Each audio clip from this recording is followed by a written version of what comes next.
Iki dino aku pengen sego goreng cah. Jadi niki aku bengi-bengi langsung aja tuku sego goreng cah. Iki salah satu sego goreng langganan kuning Blora Kota cah. Nah iki gue lagi gawe cah. Iki aku pesen nasi goreng ayam sing pedese yo pedes banget terus karo apa iki jenenge bojoku nasi goreng ati karo bakso.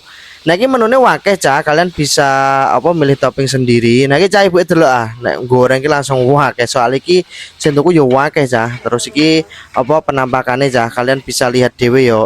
Iki termasuk nasi goreng Jawa Tengah ya cah. Soalnya iki apa lebih ke nasi goreng Solo, bukan nasi goreng Jawa Timur sing abang ngono ku cah. Nah iki yo kalian bisa lihat yo ciri khasnya coklat ngene iki. Iki menunya akeh banget cah. Kalian bisa screenshot dhisik yo. Aku tuku loro ndak 35.000 cah. Nah iki aku wis cah kita unboxing sik iki. Iki entuk kerupuk juga cah. Nah iki aku nasi goreng ayam sik cah sing tak unboxing yo. Iki nggonku pedes memang sih iki. Kalian bisa lihat yo lomboke akeh ngono ku.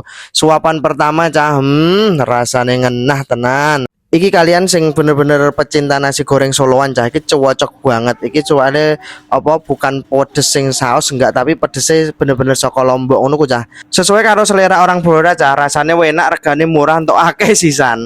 Nah iki pesenane bojoku cah iki sing nasi goreng ati dan topping bakso cah iki bakso niku semuki banget terus juga atine gak amis cah iki adalah aku wis entek siji ngene iki cah sak piring tak entekno kabeh iki jenenge nasi goreng relban cah lokasine ning bekas pasar lama iki regane mulai 15 ribuan buka mulai sore sampai malam cah tersedia GrabFood atau Shopee Food ya wis aja lali dilarisi.